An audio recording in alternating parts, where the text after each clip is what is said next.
ओम शांति। आज है 22 जून 2026 की प्रातः मुरली की मुख्य पॉइंट्स।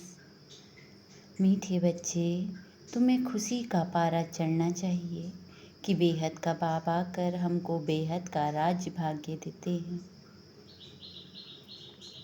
और फिर राज्य भाग्य चलाने के लायक भी बनाते हैं, अर्थात पवित्र बनाते हैं। बाप आए ही हैं बच्चों की खिदमत करने। पहले पहले तुम सतो प्रधान बनो, तब ही पवित्र दुनिया में चल सकेंगे। तुम बच्चों को सिर्फ एक ही ख्याल रखना चाहिए कि अब हमको कर्मातीत अवस्था में जाना है। बाकी और कोई फिक्र क्यों करते हो? वेट एंड सी। उठते चल बैठते चलते फिरते यही ख्याल रखना है कि इस पति दुनिया को हम पावन बना रहे हैं। बहुत छोटी सी बात है, सिर्फ बाप की याद में रहो। याद से ही तुम्हारे पाप नाश होंगे। सबसे मुख्य पॉइंट यही है, बाप और वर्षे को याद करना। यह कभी मत भूलो, सदा मन मना भव होकर रहो। अब सुनते हैं महावाक्यों को विस्तार से। बाबा, मेरे मीठे बाबा आए मुरली सुनाए। मीठे बच्चे, बाप आए हैं तुम बच्चों की खिदमत यानी सेवा करने। तुम भी बाप समान बन सबकी खिदमत यानी सेवा करो। प्रश्न, ब्रह्मा बाप का कौन सा एक विचार चलता जिस पर शिव बाबा कहते वेट एंड सी, फिक्र मत करो? उत्तर, बाबा का विचार चलता समय बड़ा नाजुक होता जाता। बच्चों को अविनाशी ज्ञान रत्न लेने बाप के पास आना ही है। इतने ढेर बच्चे कहाँ आकर रहेंगे? कितने मकान बनाने पड़ेंगे? शिव बाबा कहते वेट एंड सी। कल पहले जैसे आकर रहे थे वैसे ही रहेंगे। तुम फिक्र मत करो, तुम सिर्फ पढ़ते रहो। मन मना भव। तुम्हें कर्मातीत बनने का पुरुषार्थ करना है। गीत तुम्हें पाके हमने। ओम शांति। बाप भी कहते हैं बच्चे ओम शांति, और क्या कहेंगे? बच्चों को कहते हैं बच्चे ओम शांति ततत्वम। हे बच्चों, तुम भी शांत स्वरूप हो, तुम भी मास्टर पतित पावन हो। ऐसे और कोई कह नहीं सकेंगे। कहा जाता है जैसे काग वैसे बच्चे। तुम बच्चे भी जानते हो, जैसे बाबा वैसे हम। बाप कहते हैं मैं ज्ञान का सागर हूँ। तुम बच्चे भी समझेंगे हम मास्टर ज्ञान सागर हैं। गोया नदियाँ ठहरे, सागर के बाल बच्चे भी होंगे ना। बड़ी बड़ी नदियाँ भी हैं, बड़े बड़े तालाब, बड़े बड़े सरोवर भी हैं। वह है जड़, तुम हो चैतन्य, सागर से ही निकले हुए हैं। कई बच्चे भी इन बातों को समझते नहीं हैं, क्योंकि नई पीढ़ी की तो बच्चियां हैं नहीं। बाबा ने एक बार पूछा था चीनी किससे बनती है, गुड़ किससे बनता है? तो बोला लाल गन्ने से गुड़ बनता है, सफ़ेद गन्ने से चीनी बनती है। बेचारी पड़ी हुई तो है नहीं। अब तुमको कितनी बड़ी बातें समझाते हैं। पानी के सागर से पानी की ही नदियाँ निकलती हैं। मनुष्य बहुत बढ़ते जाते हैं तो पानी भी बहुत चाहिए ना। कितने कैनाल्स आदि बनाते रहते हैं। तो तुम बच्चों को उठते बैठते चलते फिर यही ख्याल रखना है कि हम पति दुनिया को पावन बनाते हैं। गीत में भी कहते हैं बाबा हम आपसे विश्व की बात सही का वर्षा लेते हैं। यह हमसे कोई छीन नहीं सकेगा। 21 जन्म यह राजाई कायम रहेगी। बेहद का बाबा कर बेहद का राज्य भाग्य देते हैं। राज्य भाग्य चलाने लायक बनाते हैं, पवित्र बनाते हैं, बुलाते भी हैं। हे पतित पावन आओ। यह कोई श्री कृष्ण को नहीं बुलाते हैं, निराकार भगवान को बुलाते हैं। जब कहते हैं हे पतित पावन तो श्री कृष्ण बुद्धि में याद नहीं आता है, परमात्मा याद आता है। बाप आकर हर एक बच्चे को समझाते हैं अभी तुम बच्चे सम्मुख बैठे हो, यह कोई साधु संत नहीं है। तुम जानते हो निराकार शिव बाबा इस ब्रह्मा तन में प्रवेश कर हमको पढ़ाते हैं। गायन भी है, परम पिता परमात्मा ब्रह्मा तन द्वारा आदि सनातन देवी देवता धर्म की स्थापना करते हैं। विनाश स्थापना के बाद ही हुआ है। इससे सिद्ध है कि पुरानी दुनिया में आते हैं। ब्रह्मा द्वारा स्थापना नई दुनिया की, शंकर द्वारा अनेक धर्मों का विनाश। सतयुग में एक धर्म था, अनेक तो अभी तो अनेक धर्म है। एक धर्म वाले देवी देवताओं की निशानी चक्र आदि है। इन लक्ष्मी नारायण को कहते ही हैं विश्व का मालिक। स्वर्ग का मालिक सो विश्व का मालिक हो गया। यह बातें अभी तुम बच्चों की बुद्धि में बैठी हैं। बाप कहते हैं, बच्चे मन मना भव। यह बच्चों को घड़ी घड़ी सावधानी मिलती है। बाप को और वर्षे को याद कर, यह भूलो मत। और पॉइंट्स भूल जाती है। यह तो मुख्य है ना। बाप ही पतित पावन है। यह युक्ति बताते हैं पावन होने की। बाप कहते हैं तुम सतो प्रधान थे, अब तमो प्रधान पतित बन गए हो। 84 जन्म पूरे हुए हैं। अब तुमको फिर सतो प्रधान बनना है। सतो प्रधान बनो, तब ही तुम चल सकेंगे पवित्र दुनिया में। निराकारी दुनिया भी पवित्र है, साकारी दुनिया भी पवित्र है। अपवित्र पतित दुनिया यह है। आत्मा भी तमो प्रधान तो शरीर भी तमो प्रधान है। यह तो सृष्टि का नाटक है। इसमें ब्रह्मांड और सूक्ष्म वतन भी आ जाता है। सृष्टि का चक्र यहाँ फिरता है। सत्युग त्रेता यहाँ है। यह कोई सूक्ष्म वतन व मूल वतन में नहीं होते। यह यहाँ ही है। इनको मनुष्य सृष्टि कहा जाता है। वह है निराकारी आत्माओं की निराकारी दुनिया। वह है ब्रह्मा विष्णु शंकर की आकारी दुनिया। यह साकारी सृष्टि कितनी बड़ी है। सतयुग में कितनी छोटी सृष्टि होती है। वहाँ है ही एक धर्म।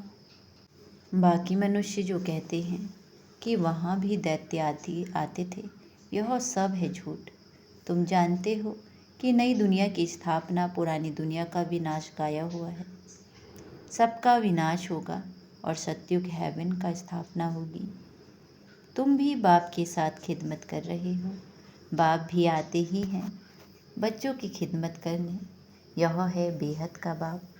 देखते हैं हमारे बच्चे बहुत दुखी हैं तो बहुत तरस पड़ेगा ना। वह है ही रहमदिल बाप। अभी तो सारी दुनिया में अशांति है। एक बाप के सिवाय और कोई शांति दे ना सके। हठ योगी भी अथाह है। आत्मा के लिए कह देते यह निर्लेप है। मनुष्यों को उल्टी बातें सुना देते हैं। वास्तव में आत्मा की सफाई होनी चाहिए। आत्मा में ही खाद पड़ी है और किसी को पता नहीं है। कहते भी हैं यह पाप आत्मा है, बहुत पाप करते हैं। यह महात्मा है, पुण्य आत्मा है, ऐसे नहीं कहेंगे। महान परमात्मा है। सन्यासियों के लिए कहेंगे पवित्र आत्मा है, क्योंकि सन्यास किया हुआ है। अब बाप समझाते हैं आत्मा को पवित्र बनाने वाला सिवाय एक परमात्मा बाप के और कोई हो नहीं सकता।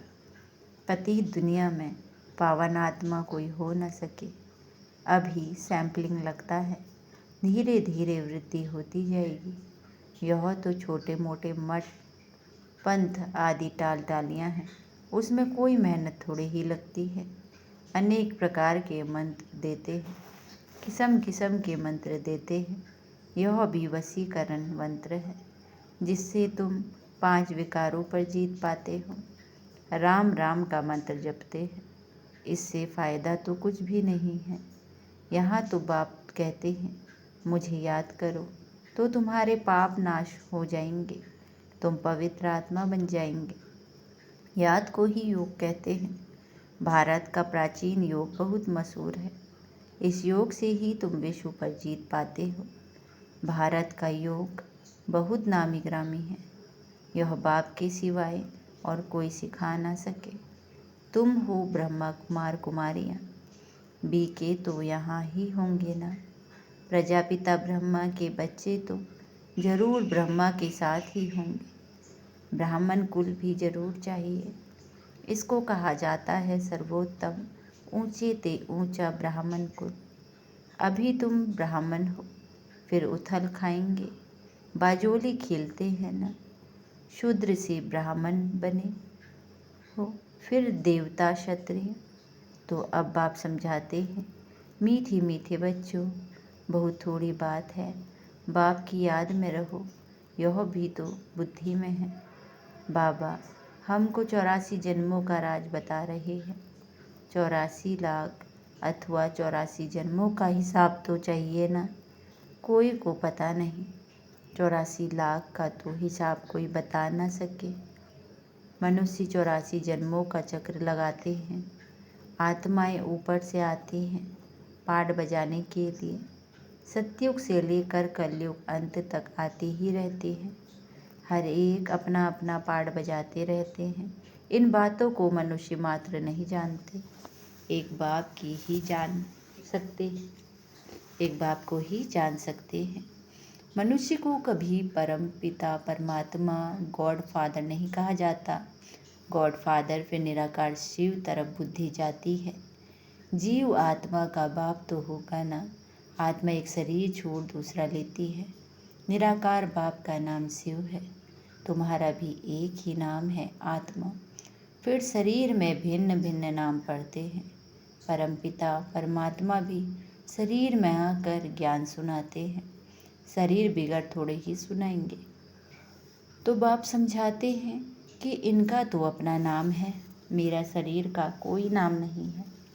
ना मैं पुनर्जन्म में आता हूँ, मैं इनमें प्रवेश करता हूँ, इनको भी मालूम नहीं पड़ता। कोई तिथि तारीख नहीं। हाँ, मैं कल्प के अंत अर्थात रात में आता हूँ। अभी रात है ना, यह है ही पतितों की दुनिया। मैं आता हूँ पावन दुनिया अर्थात दिन बनाने। यह भी नहीं जानते कि बाबा ने कब प्रवेश किया। हाँ, बिना साक्षात्कार किया। बहुत ध्यान में जाते थे। वह कोई तिथि तारीख वेला नहीं निकाल सकते।